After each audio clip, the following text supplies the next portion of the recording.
The letter arrived on a Tuesday, its official seal glinting in the afternoon sun. My hands trembled as I opened it, the final paperwork confirming my inheritance from Grandma Rose. After 2 years of battling my mother-in-law's attempts to seize control, justice was finally being served. My name is Sarah Chen, and until 3 years ago, I thought I had a decent relationship with my mother-in-law, Patricia Thompson. That all changed when my beloved grandmother passed away, leaving me her estate worth $4.2 million. I just don't understand why she'd leave everything to you, Patricia had said during the reading of the will, her perfectly manicured nails drumming against the conference room table. After all, you're not even blood family. I could still hear the disdain in her voice, the way she emphasized not family like it was something dirty.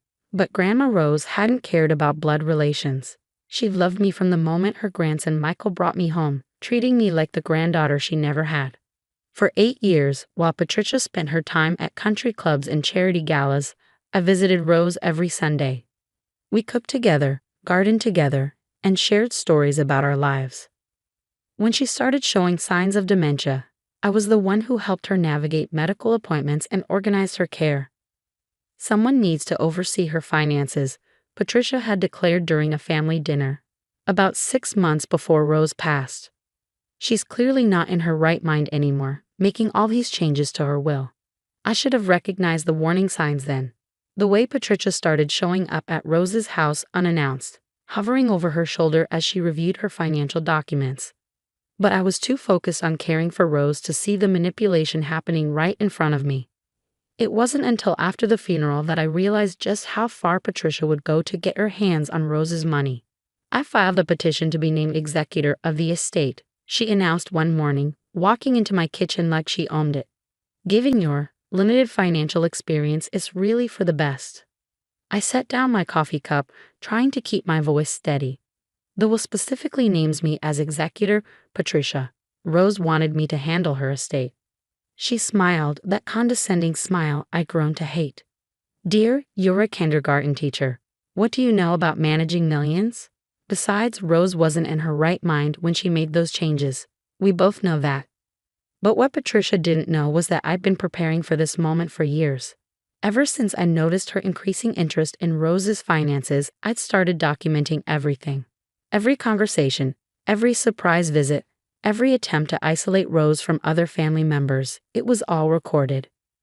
I had videos of Rose explicitly stating her wishes, recorded with her full knowledge and consent during her lucid moments. I had documentation from her doctors confirming her mental competency when she updated her will.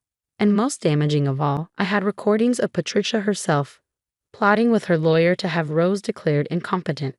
We just need to get her evaluated by the right doctor, she'd said in one recording, not realizing my phone was capturing every word. Someone who understands the situation. Once we have her declared incompetent, we can challenge anything she's done in the past year, including that ridiculous will. The first hint Patricia got that things weren't going her way came during the initial court hearing. Her lawyer, a slick man named James Barrett, stood before the judge with his usual confidence. Your Honor, we have serious concerns about Mrs. Thompson's mental state when these changes were made, he began. The deceased was suffering from documented cognitive decline. Objection, Your Honor, my lawyer, Susan Martinez, interrupted. We have extensive medical documentation proving Mrs. Thompson was competent when she updated her will, including evaluations from 3 separate neurologists. Barrett faltered slightly but pressed on. Nevertheless, we believe it's in the best interest of the estate to have someone with more financial experience managing these assets. Mrs. Chen is a schoolteacher with no background in. Your Honor, Susan cut in again. If we may present Exhibit A. She proceeded to play one of my recordings, a conversation between Patricia and Barrett where they explicitly discussed their plan to seize control of the estate. The color drained from Patricia's face as her own voice filled the courtroom. I don't care what it takes. That money belongs in this family, not with some outsider who married in. Find a way to get it done. The judge's expression darkened as he listened. When the recording ended, he turned to Patricia's lawyer. Mr. Barrett, are you aware that conspiring to fraudulently seize control of an estate is a serious offense? Barrett tugged at his collar, suddenly looking less confident. Your Honor, I can explain. But there was no explaining away the evidence. Over the next 2 hours, Susan methodically presented our case. The medical records, the videos of Rose, the multiple recordings of Patricia's attempts to manipulate the situation. By the time we finished, Patricia's petition wasn't just denied. She was facing potential legal consequences for her actions. This court finds clear evidence of attempted fraud, the judge declared. Mrs. Shen will retain her position as executor, as per the deceased's wishes. Furthermore, Mrs. Patricia Thompson is hereby barred from any involvement with the estate. Mr. Barrett, I suggest you speak with the Ethics Board about your role in this matter. As we left the courthouse that day, Patricia grabbed my arm. Her perfectly composed facade had cracked, revealing the fury beneath. You think you've won, she hissed. This isn't over. That money belongs in this family. I calmly removed her hand from my arm. You're right, Patricia. The money does belong in the family. That's exactly where Rose placed it, with me. You're not family, she spat. You're just some gold digger who wormed her way in. Mom, stop. Michael's voice cut through her tirade. My husband had been quietly supportive throughout this ordeal, torn between loyalty to his mother and his knowledge of what was right. Sarah is my wife, he continued, taking my hand. She was more family to Grandma Rose than you ever were. All those years you were too busy for Sunday visits, Sarah was there. When Rose needed help, Sarah was there. The only person trying to take advantage of this situation is you. Patricia recoiled as if she'd been slapped. For a moment, she just stared at us, her mouth opening and closing without sound. Then she turned on her heel and stormed off, her expensive heels clicking against the courthouse floor. That evening, as Michael and I sat in our kitchen discussing the day's events, my phone buzzed with text messages from Patricia's friends. Prominent society women she'd enlisted in her campaign against me. You've made a powerful enemy, one message read. The Thompson family has a long memory. I showed the messages to Michael, who just shook his head. They can't hurt you anymore, he said. We have the truth on our side. But we both knew this wasn't really about truth or justice. For Patricia, it was about control, about maintaining her image as the matriarch of a wealthy family. Losing control of Rose's estate wasn't just a financial blow. It was a social embarrassment she wouldn't easily forget. As I sat there reading through the increasingly hostile messages, I realized something important. This wasn't just about protecting my inheritance anymore.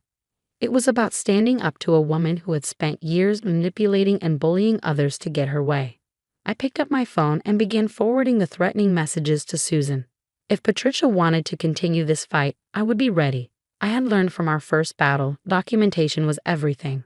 The next morning, I went to work as usual, teaching my kindergarten class and trying to maintain some normalcy. But during my lunch break, I received an urgent call from Susan. Patricia's filed an appeal, she said without preamble. She's claiming she has new evidence about Rose's mental state, but that's not the worst part. I braced myself. What else? She's also filed a complaint with your school board, alleging professional misconduct. She's trying to get you fired, Sarah. I gripped the phone tighter, anger rising in my chest. On what grounds? She's claiming you used your position as a teacher to manipulate Rose, that you brought her to school events and used the children to emotional manipulate her into changing her will. The accusation was so absurd, it would have been funny if it weren't so potentially damaging to my career. Yes, I had brought Rose to some school events. She loved seeing the children perform in holiday shows. But the idea that I had somehow used this to manipulate her was ridiculous. We need to meet, Susan said. Tonight if possible. This is getting ugly, and we need to be prepared. As I hung up the phone, I caught my reflection in the classroom window. The woman staring back at me wasn't the same person who had once tried so hard to win Patricia's approval. That woman was gone, replaced by someone stronger, someone who wouldn't back down from a fight. Patricia wanted to play hardball. Fine. But she was about to learn that I had a few more cards left to play, cards that would make her previous humiliation in court look like a minor embarrassment.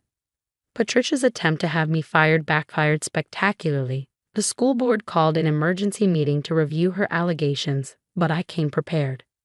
Mrs. Thompson's claims are not only false, they're malicious, Susan stated, presenting the board with a thick folder of evidence. We have signed statements from multiple witnesses, including school staff and parents, confirming that Mrs. Rose Thompson's visits to the school were always appropriate and supervised. But our ace in the hole was a video recording from the previous year's Christmas pageant. There was Rose, sitting in the audience with other grandparents, her face beaming as she watched the children perform. More importantly, the video showed Patricia herself standing at the back of the auditorium, clearly aware of and unbothered by her mother-in-law's presence at school events. If Mrs. Chen was using these events to manipulate Mrs. Rose Thompson, why did he raise concerns at the time? The board chairman asked Patricia directly. She fumbled for an answer, her usual poise cracking. I didn't realize at the time. Didn't realize what? Susan pressed. That your mother-in-law enjoyed spending time with her grandson's wife and her students, or that you could use these innocent visits as ammunition in your vendetta. The board dismissed Patricia's complaint unanimously, but the damage to her reputation was just beginning. The local paper caught wind of the story, and suddenly the Thompson family's dirty laundry was being aired in public. Prominent socialite attempts to frame teacher in inheritance dispute read the headline. The article detailed Patricia's attempts to seize control of the estate, her false accusations against me, and her history of manipulative behavior. The social fallout was immediate. Patricia's country club friends, the same ones who had been sending me threatening messages, suddenly went silent. Her position on various charity boards became awkward as other members distanced themselves. But Patricia wasn't done fighting. Her appeal of the original court decision moved forward, with her lawyer claiming to have new evidence about Rose's mental state. The new evidence turned out to be testimony from Rose's former housekeeper, Maria, who claimed she had witnessed Rose in states of confusion, unable to recognize family members or remember basic facts. What Patricia didn't know was that I had maintained contact with Maria after Rose's death. The morning of the appeal hearing, Maria walked into court with us, not with Patricia. Mrs. Ramirez, Susan began her questioning. Can you tell us about your recent conversation with Mrs. Patricia Thompson? Maria straightened in her seat. She offered me money to lie, she stated firmly. She wanted me to say Mrs. Rose was confused all the time, but it wasn't true. Yes, sometimes she had bad days, but she always knew who she loved and who truly cared for her. The judge's face darkened as Maria detailed Patricia's attempts to bribe her. When she finished testifying, he turned to Patricia's lawyer. Mr. Barrett, are you aware that suborning perjury is a criminal offense? Barrett, looking increasingly uncomfortable, requested a brief recess. When court resumed 20 minutes later, he announced that his client was withdrawing her appeal. But the judge wasn't finished. Mrs. Thompson, he said, his voice stern, this court takes a very dim view of attempting to corrupt the judicial process. You are hereby fined $50,000 for contempt of court, and I am referring this matter to the district attorney's office for possible criminal charges. Patricia sat there, rigid with shock, as the judge continued. Furthermore, you are ordered to pay all legal fees incurred by Mrs. Chen in defending against this frivolous appeal. Should you attempt any further legal action regarding this estate, you will face additional sanctions. As we left the courthouse for the second time, Patricia was surrounded by reporters. The society pages that had once featured her charity work now carried photos of her trying to shield her face from cameras. That evening, as Michael and I sat in our backyard discussing the day's events, his phone rang. It was his sister Catherine, Patricia's daughter, who had remained neutral throughout the conflict. Mom's had a complete meltdown, she reported. She's locked herself in her room and won't talk to anyone. Dad's talking about taking her to a therapist. Michael sighed heavily. Maybe that's not a bad idea. This obsession with controlling Grandma's money. It's destroyed her reputation, her relationships. And for what? Catherine added. The money was never hers to begin with. Grandma Rose knew exactly what she was doing when she left everything to Sarah. After hanging up, Michael turned to me. I'm sorry, he said softly. Sorry for all of this, for not standing up to her sooner. I took his hand. You did stand up to her when it mattered most. And now maybe she'll finally get the help she needs. Over the next few months, we heard through family members that Patricia had indeed started seeing a therapist. The potential criminal charges were dropped after she agreed to make a substantial donation to a local elder care facility. As for the inheritance, I honored Rose's wishes exactly as she had intended. Half of the money went into a trust for education, both for our future children and for scholarships for underprivileged students. The other half was invested in expanding the small community garden Rose had loved, turning it into a thriving urban farm that provided fresh produce to local food banks. 1 year after our final court battle, I received an unexpected letter. It was from Patricia, written on her therapist's advice as part of her recovery process. Dear Sarah, it began. I owe you an apology. My actions were driven by pride, greed, and a misguided sense of entitlement. I convinced myself that you were the outsider, the threat to our family's legacy. In reality, you were the one truly carrying on Rose's legacy of kindness and generosity. The letter went on for several pages, expressing remorse for her actions and asking for a chance to make amends. It was signed simply, with regret, Patricia. I showed the letter to Michael, who read it carefully. Do you think she means it? He asked. I don't know, I replied honestly, but I'm willing to find out. The following Sunday, exactly 3 years after Rose's passing, we invited Patricia to join us at the community garden. As she walked through the thriving beds of vegetables and flowers, I could see something in her expression shift. Rose would have loved this, she said quietly, touching a blooming rose bush, one of many I had transplanted from her original garden. She always said gardens were for growing people, not just plants. That's why she left everything to me, I said gently, not because she loved me more, but because she trusted me to grow something meaningful from what she left behind. Patricia nodded, tears in her eyes. I understand that now. I just wish I hadn't had to lose so much to learn that lesson. As we walked through the garden together, I thought about Rose and what she would make of all this. She had always said that money was like water. It could either nourish growth or erode foundations, depending on how you used it. Patricia's attempts to seize control of the inheritance had nearly destroyed our family. But in the end, Rose's wisdom had prevailed. The money had done exactly what she intended. It had revealed true characters, tested relationships, and ultimately helped heal old wounds. Today, the community garden stands as a testament to Rose's legacy. Local schoolchildren come for lessons about growing food and caring for the environment. Families gather for community events in the pavilion built in Rose's memory. And yes, Patricia occasionally volunteers, working alongside others to tend the gardens her mother-in-law loved so much. She's different now, humbled by her fall from grace, but perhaps better for it. The perfectly coiffed society matriarch has been replaced by someone more genuine, more willing to get her hands dirty in actual soil rather than family politics. As for me, I continue teaching kindergarten, sharing Rose's love of learning with new generations. The inheritance changed many things in our lives, but it didn't change who I am or what I believe in. Sometimes, when I'm working in the garden, I think I can feel Rose's presence among the flowers she loves so much. I imagine her smiling, satisfied that her legacy grew into something even more beautiful than she planned. And I smile too, knowing that the real inheritance wasn't the money at all. It was the strength to stand up for what's right, the wisdom to use resources for good, and the understanding that true family isn't about blood or money, but about love and trust freely given. Patricia learned that lesson the hard way.